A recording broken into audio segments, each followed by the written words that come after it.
My name is Dr. Susan Fletcher, and I am the director of the International Nursing Experiences for Chamberlain College. The focus of our program is providing educational services and primary prevention services to developing countries. My name is Elena McCoy. I'm a third-year nursing student.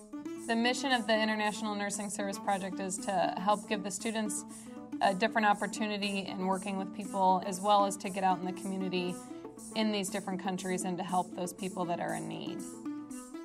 My name is Donald Reservoir. I am a senior. For this trip especially, our mission was to provide competent health care to people who didn't have the opportunity to ever experience what healthcare is and what it can bring to them.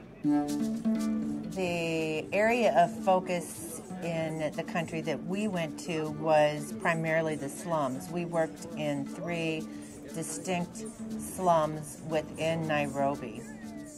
My name is Shauna Collins, and I'm a third-year senior. We got around on these vans. They're called the matatus. And our saying for the week was, whatever happens on the matatu stays on the matatu. Well, the living conditions in the majority of the areas we visited were depressed. There's no running water, there's no sewage facilities, there's no toilets, there is an outhouse type situation, it's locked and you have to pay to use it. We kept saying it just didn't feel real that we were really there and seeing the stuff that we had seen. The only way I could correlate it to people at home here is picture some of the scenes from Slumdog Millionaire, and that's what it looked like. The smells I will never forget.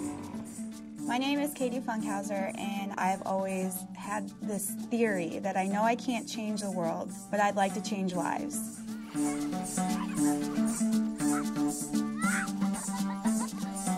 I walked into this place not knowing what to expect. I had to try to expect the worst. And each different slum brought different things. The smell, you can't describe it. It's just muddy. You know, they don't really have toilets. The first Workday was a little crowded. We really had no idea of what to expect. We had people waiting in the halls, and then we're fighting, trying to get to the pharmacy and bumping into 10 people. We played many different roles on this trip, from student to we worked in the pharmacy, we worked in different clinics, assessing, diagnosing, and trying to treat certain disease processes. In the Matumba community, one of the clinics that we visited were in a school. It was just a room with wooden blocks with tin roofs. That day it actually rained, so even during education, if those children were in there, the rain was so loud on that tin roof, it was hard for us even to work. There's no light. They have a blackboard in there. It's just this square room. It's muddy. The health concerns that are there are huge. Of course, STDs and HIV is very big there, and then along with that, we have huge numbers of people with malaria and TB. One of my biggest concerns was HIV. You had to be gloves, antibacterial wash we were using, and so you just had to be careful if you're doing injections. To protect ourselves from getting HIV, we would always use gloves or double glove, and you couldn't have anything sterile there, but any protective measures, wear masks when masks were needed. If we suspected that somebody had TB, you would do a mask. In dental, you always had a mask anytime you were close to somebody. Most of the conditions we treated patients for were surprisingly what we would consider mild. For every kid, it was a standard to just check for upper respiratory infections, tonsillitis, and things like that. We did a lot of teaching there. We put on classes for like HIV, first aid, cancer, and I couldn't believe the questions people were asking because they don't receive this type of education.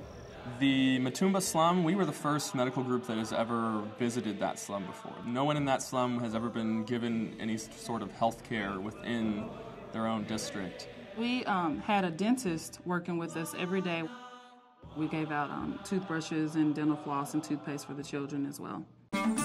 I think it's important for Chamberlain to do this because we have an obligation as healthcare professionals and just as human beings to provide service to anyone that we can provide service to. This trip is, specifically has accomplished being able to see and treat over 2,000 people in 6 days. We were also able to bring our knowledge overseas and help out 3 different communities that rarely get professional health care.